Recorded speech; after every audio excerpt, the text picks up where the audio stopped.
Good morning. This is Carol. I am the mother of my daughter Christina, and I am here to talk about her wish. Christina's wish is to meet Sonny Sandoval, the lead singer of the band Payable on Death, or POD for short. The song you hear playing in the background is her song, but she claims it as her song. What I'm going to do though first is give you a little bit of background information about Christina. She was born April Fool's Day of 2007. That was not her due date, but that was the day she decided to show up. That was my ultimate April Fool's, apparently. But little did we know then what our journey would be. The first 3 months went really good. She was a normal, happy baby. When she was 3 months old, she was diagnosed with a condition called biclonal craniosynostosis, which in her case, the two conal sutures here had closed too early, resulting in abnormal skull growth, and if not corrected, could cause Chiari malformation, hydrocephalus, intracranial pressure, or even death.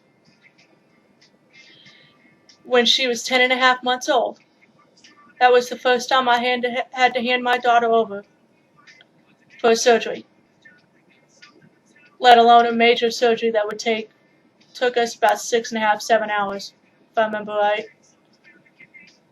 And let me tell you, the night before, and that morning, I bawled my eyes out. I was terrified, because I had no idea what was going to come. To fast forward a little bit, she healed from that.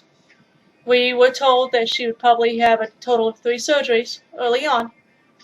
So my goal was, instead of worrying about when the next one was going to be, I would just put it behind me and move forward and enjoy her for what she was and what she is. And we'll deal with that next one when the time comes. The next diagnosis came when she was 16 months old. We found out she was developmentally delayed and that she needed some early intervention. Again, that first morning of her going to that special preschool, I bawled. I mean, I knew she was in good hands, but I still bawled. Now fast forward some more to now. And she has a total of 8 diagnoses now. What caused the craniosynostosis we now know is a syndrome called Meniere syndrome. And so, unfortunately, that is a genetic syndrome. Now, also she has been, since November of 2010, she was diagnosed with asthma. And that's the only other major diagnosis that I honestly really worry about. Because with asthma, you just never know. But now the craniofacial has peered its ugly head back.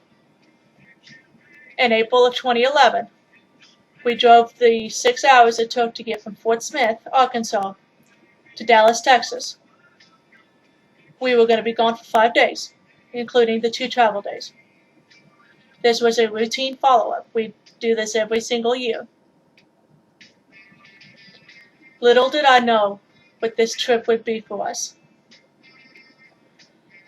Christina had her MRI, as we always do, and at some other appointments.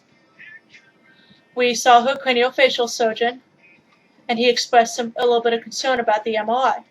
But craniofacial-wise, Christina was looking pretty good. So we met with the neurosurgeon, because we were going to meet with him anyway. He looked at the MRI, and he himself expressed concern about it.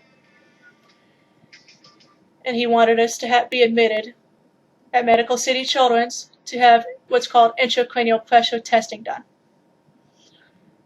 So we did that. That was not really fun, but Christina, she just loves the spotlight being on her and how silly she is. And All the nurses on that floor, she brightened their world. It was 4 days we were admitted. Before she had the surgery to have the ICP monitor put in,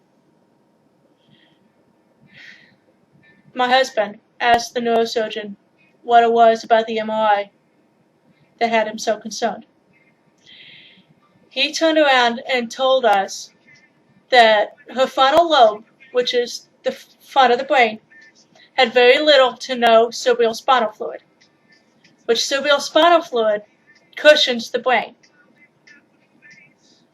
And her ventricles, which is like the sort of like blood vessels for the cerebrospinal fluid, were the size of a 7-month-old. Christina, at this point, had just recently turned 4 years old. So after the ICP testing was done, we were told to come back in about 3 months for a follow-up with the neurosurgeon only. The ICP testing showed that it was borderline normal. So we came back, and that checkup went pretty good. By this point, we had been seeing a neurologist because Christina had been complaining of headaches since March. The neurologist diagnosed her with migraines. My mother's instinct tells me there's more going on here than just migraines, but I'm not going to get into that on here. Details on that's on Caring Bridge anyway. So we came back again to Dallas in September of 2011. And that's where Christina's wish started. When we came, we met with the neurosurgeon again and we started talking about the headaches again. And long story short, he said that Christina will probably have another surgery within a year. I always knew that that was a possibility, but it was that moment when reality struck me that we really were going to be traveling down that path again. Now, I knew Christina's journey was going to be long. I knew it was going to have its ups and downs. But it was still a slap in the face. So on the way home, the 6-hour drive home, I wanted to hear It Can't Rain Every Day. Because I was broken right here. And I've heard that song before. And I've listened to it on the bad days before. Because it helps me keep going. But Christina, she had other ideas.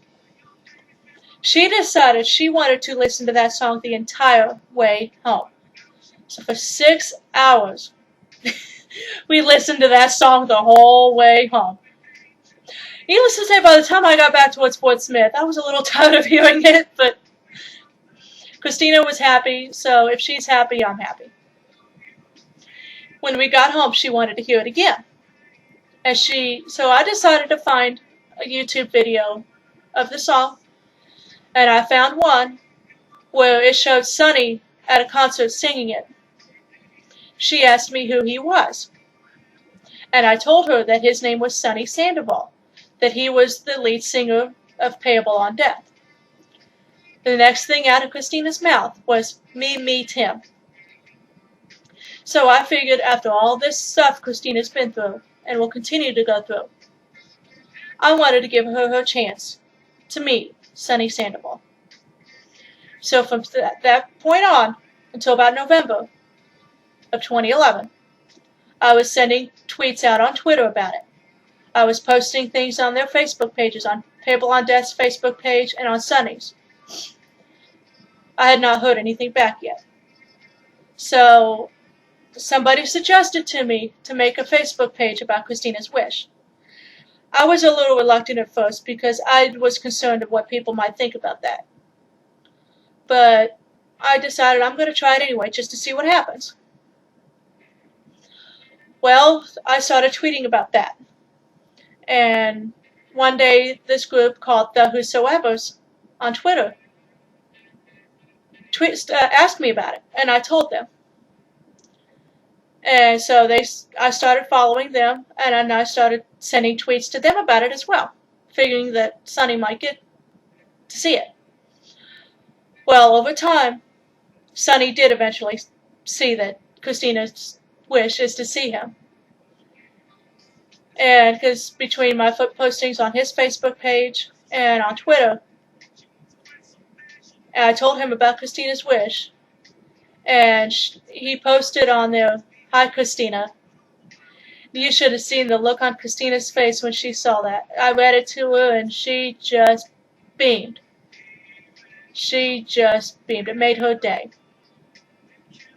So I posted on there in response to what Sonny said, what Christina had said about me, that she misses him and that she wants to meet him. His reply back is, "Yes, we will." So that really drove me to keep this thing going. Fast forward to this last Friday. Every Friday on Twitter, there's a thing called Follow Friday, which, as the name says, it's you post tweets about people who you want your followers to follow. Well, one of several was the Whosoevers and Sonny Sandoval. The Whosoevers tweeted me back and said that they were praying for us, that we're an amazing family, and that they will pray blessings on us. I tweeted back, "Thank you." Now, a few days before this, I had seen a necklace that said, "Anointed Fighter, fight the good fight of faith." And so I really think of that saying for Christina. And I will explain that in a minute.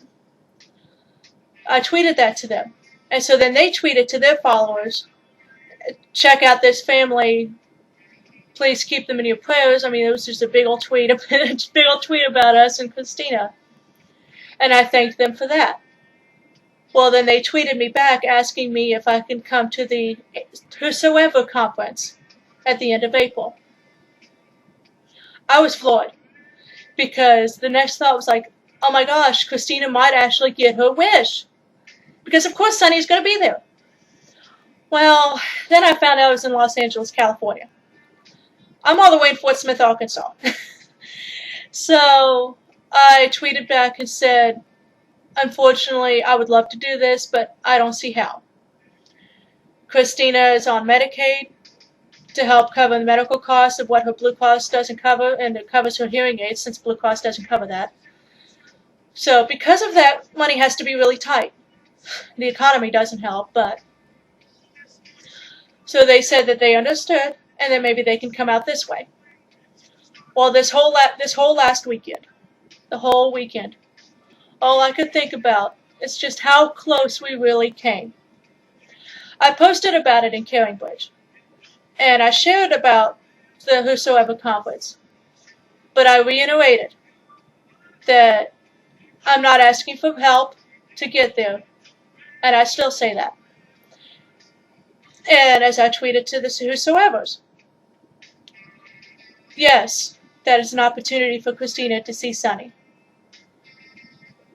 But if it's God's will to happen, God will find a way. I've seen that before many times in this journey. God does provide. So that pushed me even more to keep Christina's wish going. So I ask you guys to please help me with Christina's wish. Go on their Facebook page and like it. Read about Christina's journey on Caringbridge. And please help my daughter's dream come true. I may be discouraged right now because of how close we came to have this happen for her. But at the same time, I know that if I lose hope on Christina getting her wish, then Christina is going to think that dreams do not come true. And that is not how I want Christina to feel. I want to encourage her to pursue her wish. If that means making YouTube videos, if that means tweeting all the time on Twitter or on Facebook, or posting on Facebook, so be it. If that means I have to hear her song, who she claims as her song, every single day, so be it. If that means when I go to Dallas next month, we hear that the entire way, so be it. I want her to know that she has the potential to have her wish. And even though my daughter claims that Sonny is her boyfriend, which he smiled at, by the way, I tweeted him that and he smiled with that, then so be it. She's just 4. She has no clue what a boyfriend is. All she knows is that she wants to meet Sonny Sandoval. And as her mother, I'm not going to stop until either I know the dream is just impossible to reach, or, even better, her dream comes true of meeting Sonny Sandoval. Thank you guys for listening to this, and God bless you.